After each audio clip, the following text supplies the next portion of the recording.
Good evening, watchers, listeners, readers, and lurkers. It's been a little while since I've done a vlog face to face with you guys. I hope you've all had a fantastic Christmas. I wanted to do this little video to try and get back into the swing of things, actually doing some vlogs and having a little bit more interaction with you guys. You'll notice perhaps that the room is slowly but surely being consumed by, I don't know if you can see this is a bath. A baby bath.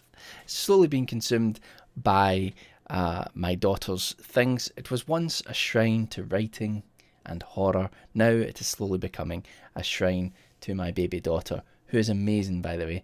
I know I'm biased, but she is. And I'm going to have to find somewhere else to do my vlogs soon, because this is going to be a nursery when she reaches 6 months. But I have an idea for that, but more on that in a future video. So this is an episode of Horror Detour. If you have joined the channel in recent months, you might not know what this is. And this is just basically a series of vlogs that I do where I take a sort of horror topic and have a little conversation with you guys about it, because I love to hear what you think. And if you look at the title of this video, you'll see that the topic is, if I can even say that properly, the topic is, what are you most afraid of? We did another video a while ago which was which monsters are you most frightened of, or which monsters scare you the most in horror literature and film. But this time I'm talking about real life things.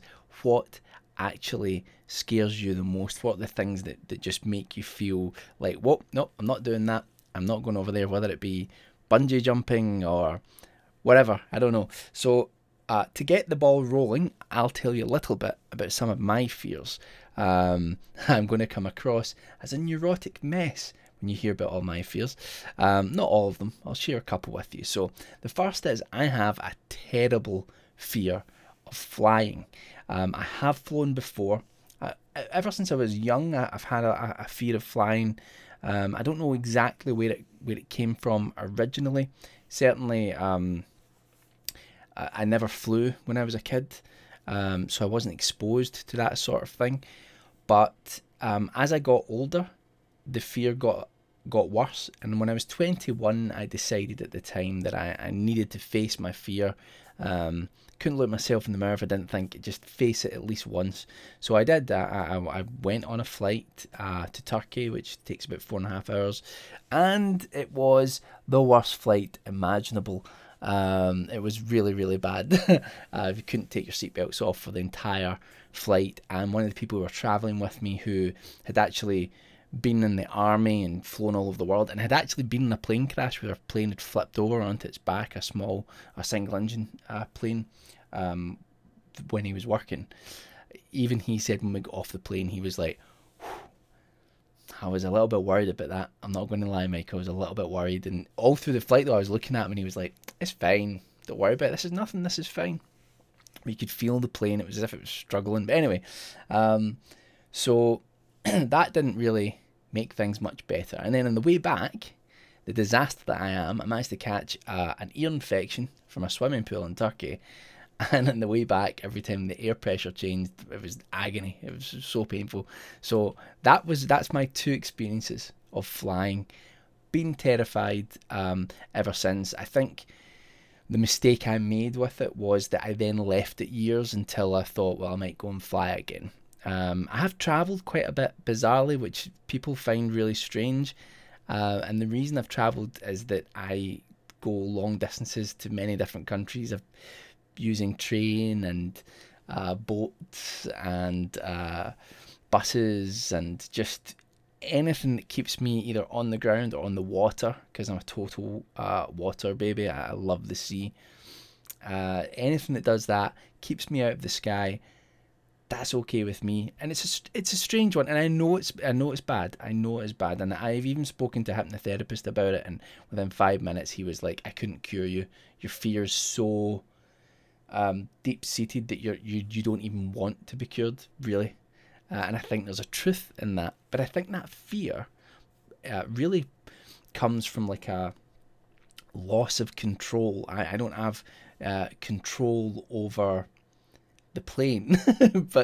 And I know intellectually that it's a ridiculous fear, because I know how safe flying is, although if you actually look at the statistics, it's not the statistics that the insurance companies use. It's not actually the safest form of travel, but people often say that.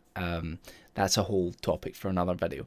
The statistic that the airlines use and the statistic that the insurance companies use, different statistics.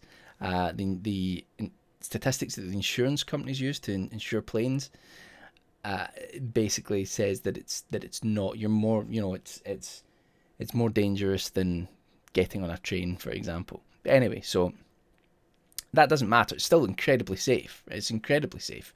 But I know that it's a deep rooted fear of a loss of control, because if someone said to me, "Do you want to fly a plane?"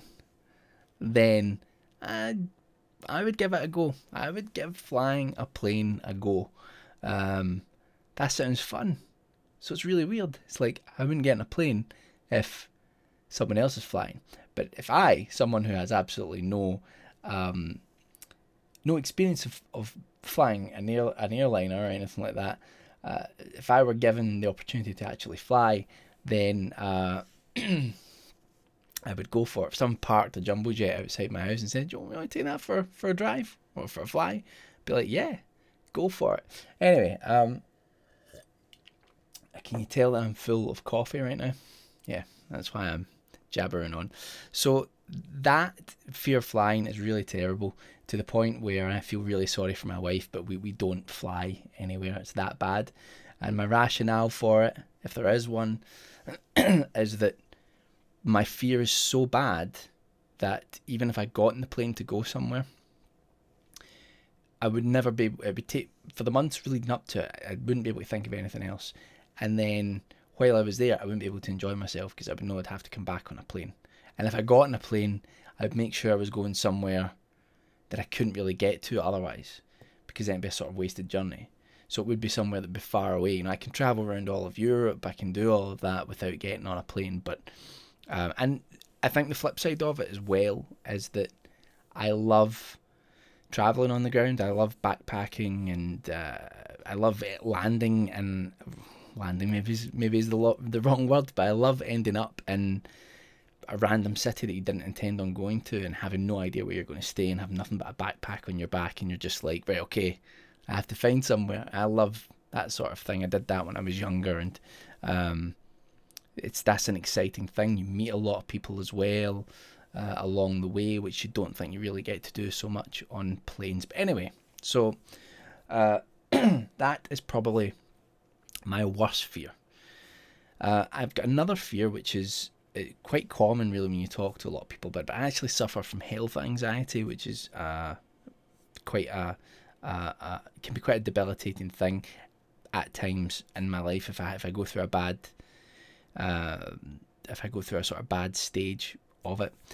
And really what it is it's an unhealthy amount of fixating on your own health, on whether something's wrong with you or something like that. And you're seeing this a lot more because people go on Google and they type in their symptoms and they look at the worst thing possible for whatever their symptoms are, and then it just sends them into a panic,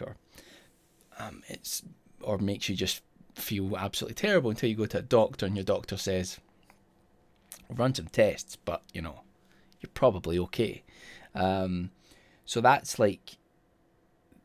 probably more of a mental health issue actually than the flying thing. Health anxiety it's really crippling. I'm very open and honest about it because I think it's important to be honest about these things, because there are a lot of people who suffer from these things. I've had depression as well. It's important to talk about these things so that they're normalized and people don't feel like that they can't do that. So anyway, I've had that sort of anxiety several times throughout my life, and it's not nice. You're just totally fixated on the worst possible outcome for what's happening. And when you do have that situation where there is something going on, and you're told by the doctor, well, we don't know what this is yet, we need to look into it, then it's horrible fixating on the worst possible thing all the time.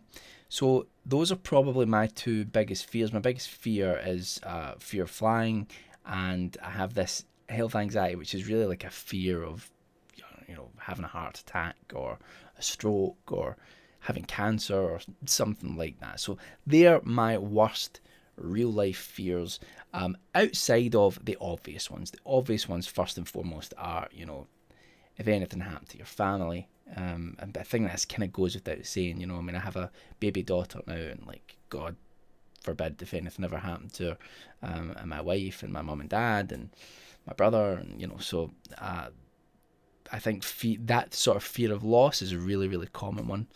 So I want to put it over to you guys to see what's your biggest fear. What are you most frightened of? I really want to hear about this, and it's interesting from a writer's perspective, because especially when I'm writing horror fiction or ghost stories, is that a lot of the stuff that I write really delves into those deepest, darkest fears, and plays around with them. Even if you don't really know that you're doing that, sometimes you write a story and then down the line you go back to it and you realise that you're really just going through some sort of fear that you have, or fear that you have that you share with many other people. I think that's why Bedtime's probably my most successful story in terms of the sort of, I hate to use the word, but the fame of it anyway, is because Bedtime is about something that everyone can relate to, and it's that fear of the dark when you're young and you're lying in bed. You know, everyone experiences that. So sometimes these horror stories which become the most popular ones are the ones that there's no niche aspect to it.